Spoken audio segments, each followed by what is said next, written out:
سوچا کہ اسلام کو ایک خود سے ذرا مطالعہ کرتے ہیں. اللہ سبحانہ و تعالیٰ اس مسجد کے قاری صاحب پہ بہت لاکھوں کروڑوں رحمتیں نازل فرمائے کہ جن کی مسجد میں میرا جانا ہوا اور میں نے ان سے عرض کی کہ مجھے ترجمے والا قرآن مجید دیجیے.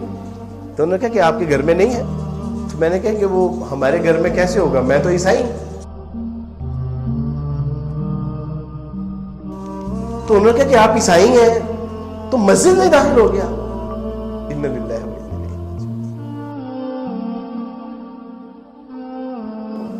کم بخت تجھے بچپن سے والدین سکھا رہے ہیں کہ مسلمانوں سے کبھی قرآن, رسول, اللہ کی امہات المومنین صحابہ کرام کی بات نہیں کرنی. 295C لگے گی, ساری زندگی سلاحوں کے پیچھے سڑتے رہو گے. تو میں نے وہاں سے نکلنے میں عافیت محسوس کی, گویا کہ بڑے بے آبرو ہو کے تیرے کوچے سے ہم نکلیں گے. ادھر ہندو جو ہیں وہ اچھوت لوگوں کو ہاتھ نہیں لگانے دیتے, گیتا کو, رامائن کو, اور ادھر مسلمان عیسائیوں کو ہاتھ نہیں لگانے دیتے. تو کیا آخر اس میں راز ہے؟ تو جب گئے تو دل میں یہ عہد کر لیا کہ قرآن کو پڑھنا ضرور ہے. دوست سے کہا کہ بھائی کسی کو بتانا نا, قرآن مجید چاہیے. تو اس نے قرآن مجید لا دیا. مختصر اس کے ساتھ ایک پوری تفصیل سے بات ہوئی. اس نے وہ نصیحت کی بڑی خوبصورت. اس نے کہا کہ کوئی ایسی بات نہیں ہے, بس آپ نے اس کو صاف ستھرا ہو کے پڑھنا ہے. تو میں نے کہا کہ بالکل ٹھیک ہے. میں نے پہلی بار قرآن مجید کو جب ہاتھ لگایا تو میں نے سوچا کہ شاید آسمان سے بجلی نہ کہیں گر پڑے, کوئی زمین شک نہ ہو جائے, مجھے کوئی جو ہے وہ زمین میں دھنسا نہ دیا جائے, کوئی طوفان نہ آ جائے. اور پھر یہ ساری چیزیں ہوئی میرے دوستوں. پھر یہ وقتاً فوقتاً یہ ساری چیزیں ہوئیں. میں نے جب پہلی بار قرآن مجید کا ترجمہ پڑھا تھا تو میں نے بڑے ڈرتے ڈرتے اس کو کھولا تو میں نے دیکھا الحمدللہ رب العالمین. تمام تعریفیں اس اللہ کے لیے ہیں جو تمام جہانوں کا رب ہے. اور میرے لیے یہ جملہ بہت انسپائرنگ تھا, یعنی کسی کو جھنجھوڑ دینے والا. رب العالمین, کیونکہ ہم نے تو ساری زندگی بائبل میں پڑھا تھا خداوند تمہارا خدا اسرائیل کا خدا ہے, خداوند تمہارا خدا ابراہیم کا خدا ہے, خداوند تمہارا خدا یعقوب کا خدا ہے, خداوند تمہارا خدا رب الافواج کا خدا. لیکن مسلمانوں کا قرآن کیا کہہ رہا ہے؟ الحمدللہ رب العالمین. تمام تعریفیں اس اللہ کے لیے ہے جو رب ہے تمام جہانوں کا. الرحمن الرحیم, وہ مہربان ہی نہیں وہ بہت زیادہ رحم کرنے والا ہے. اے میرے بندے, اس کا رحمان ہونا تجھے کہیں جو ہے وہ غفلت میں مبتلا نہ کر دے, کہیں تو شتر بے مہار نہ بن جائے.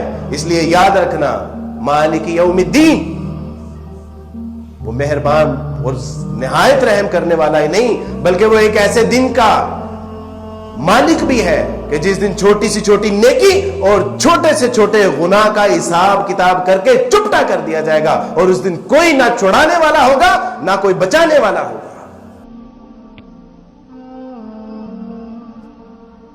ایاک نعبد و ایاک نستعین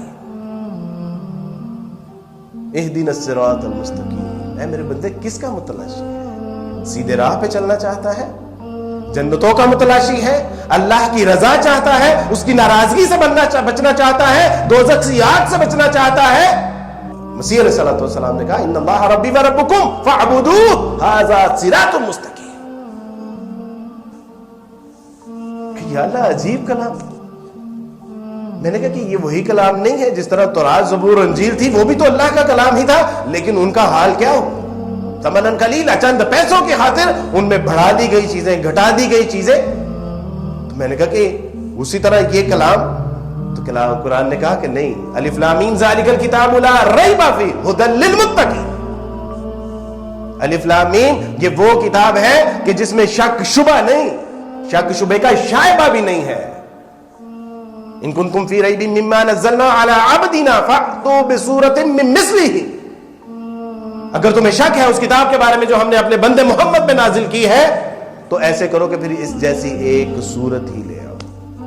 اور اگر تم نہ کر سکو اور ہرگز نہیں کر سکتے تو پھر ڈرنا چاہیے تمہیں اللہ کے شدید ترین عذاب سے کہ یا اللہ یہ مسلمان ہمیں اس کو ہاتھ لگانے سے کیوں روکتے ہیں؟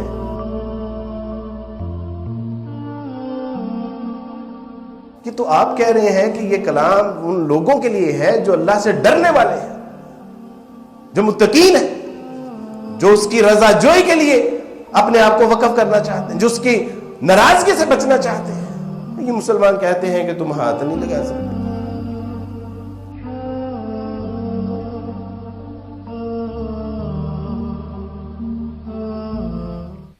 إن هذا القرآن يهدي للتي هي أقوم ويبشر